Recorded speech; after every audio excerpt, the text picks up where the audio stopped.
Welcome to my channel, Glecious TV.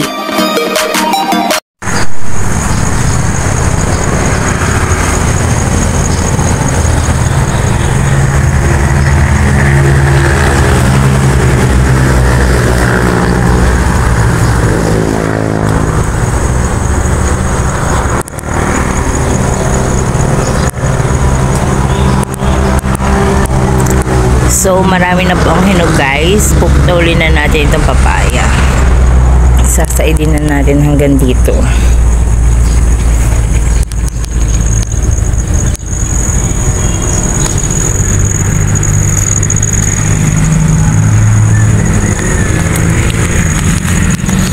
Ang laki na po ng ating mustasang pampano.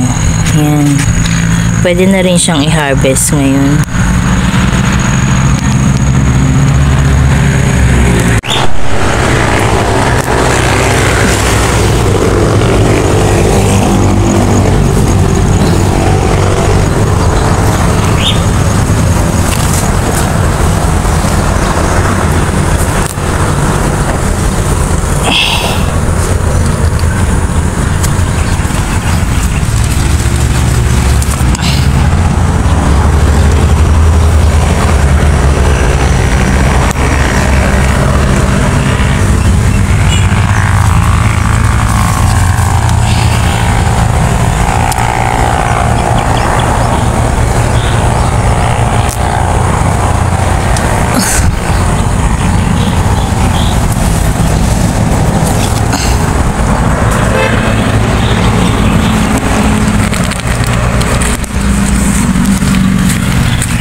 So may tira pa po tayong konti.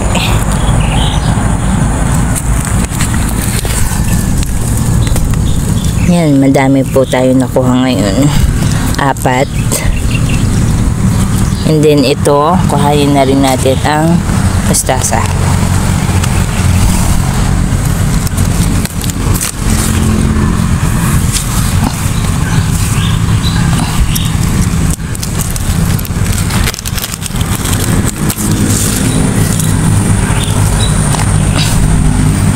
Guys, ito nga palang pinagtaniman nito ay ayan o,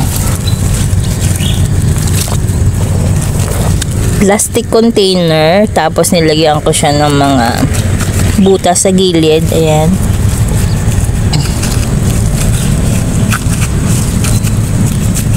para yung nasa ilalim na part lalabas po yung ugat, tapos pupunta sa direct to soil dito sa mismong lupa.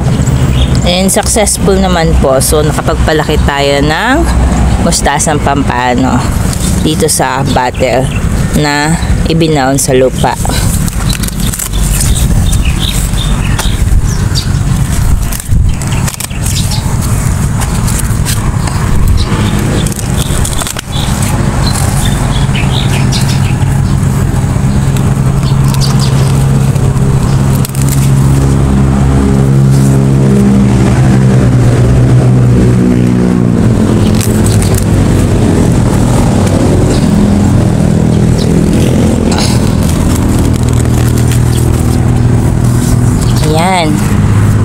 So, ang natira na lang po ay eto. Yan, nakalbo na po natin siya. Ito na lang yung natira. After 2 weeks, yan po ay magiging lush. Maganda na uli. So, ito yung na-harvest natin. Kuha na rin tayo ng mga talbos ng kamote, sama natin sa gisa.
So, okay na po to. Madami na to.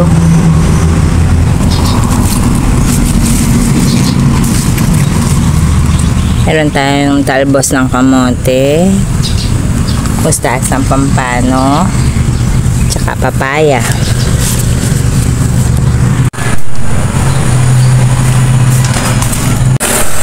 Andito na po tayo sa kitchen, guys. Ayan, marami po tayong na-harvest today. Yan, talbos ng kamote, tapos mustasa ng pampano. Ang dami, oh. Lalaki. Sobrang lalaki. Diba? Oh, lalo na to, oh. Lalaki. Ganda.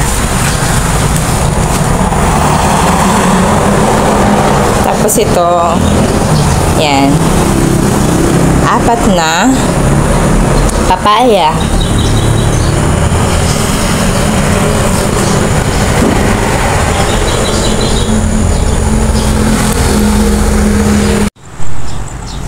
Ayan, puputulin natin dito, guys. Dito.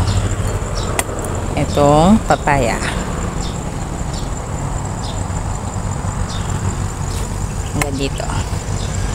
Para hindi matamaan itong ating mga bagong hanging plants na mustasang pampano. Medyo malaki-laki na rin kasi siya.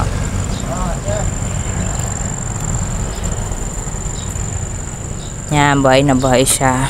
So, gagawin nating hanging plants ito.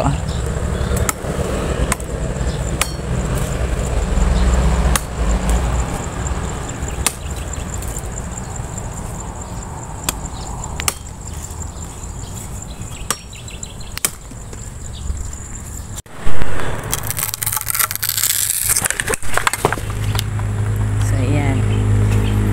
So, putol na po siya, na-prune na. Ayan. Tapos hihintayin na lang natin siya mag-sprout sa mga ganito para maging bonsai siya. Katulad ng ginawa ko dito. Pinutol ko siya sa part na to para bumonsai siya. Ayan. So after niya maputol, ito naman po ang tumubo na tumaas. Pero hopefully, gusto ko kasi dito sa mismong mga mababang part magkaroon ng sprout para mas makaano siya, mas maganda ang branches niya. Pero tingnan natin kung saan tutubo yung bagong branch. Like ito, ayan, tingin ko ay are tutuloy. Ayan, kita niyo yan. Ito, yan. Baka yan ay magiging branch. Ito. So, tingnan natin.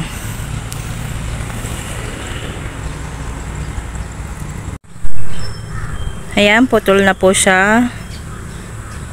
Kumustahin naman natin dito yung ating kalabasa.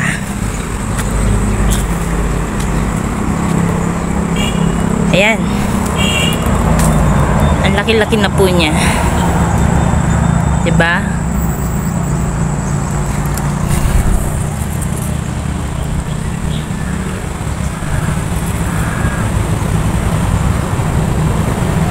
Yung mga flowers po tayo.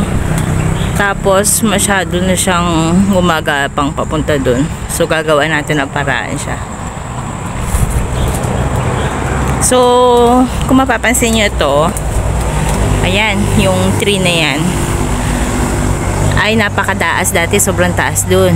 So, ginagawa ko tuwing tumataas siya, pinuputulan ko. So, pruning. Kaya po siya nagkaroon ng maraming branch. Ayan.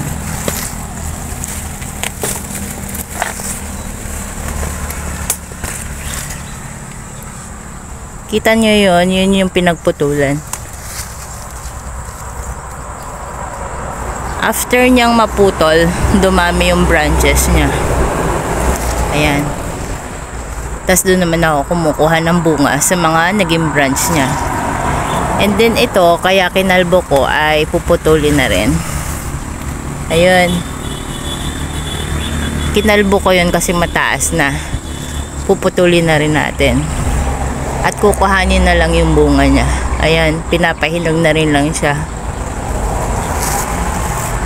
So, maswerte kasi dito, after niyang putulin, nagkaroon siya ng branch dito.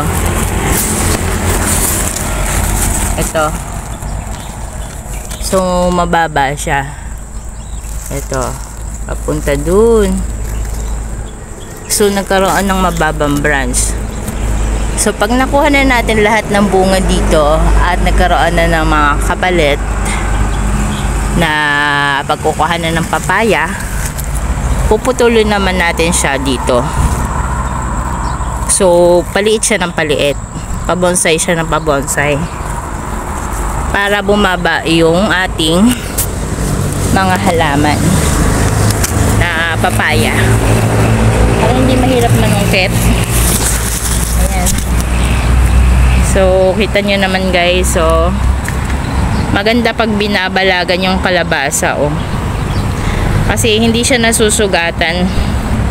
Pag nasa lupa kasi, nagapang, yung nagiging bunga niya, hindi makinis. Ayan o. Magaspang na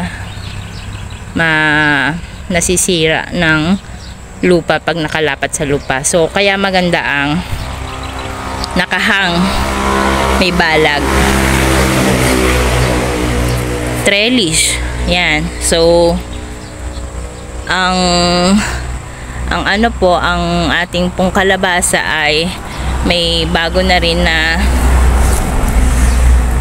magiging buko uli. So, abangan natin. Sa tingin ko ay hindi tutuloy ito kasi maliit siya. Hindi siya tutuloy kasi hindi healthy yung buko.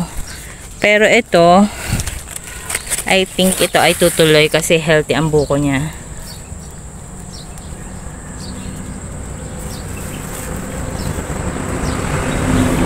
Healthy yung buko niya, I think tutuloy yun. Kaya may aabangan tayo na isa pang bunga ng kalabasa. So magiging dalawa siya. Diba? Ang galing. Oo, malaki na sa aking kamay. Okay, thank you guys for watching. Sana lagi kayong manood for some updates in my Glecious garden. Thank you for watching. Hope you subscribe to my channel, Glecious TV, and click the like button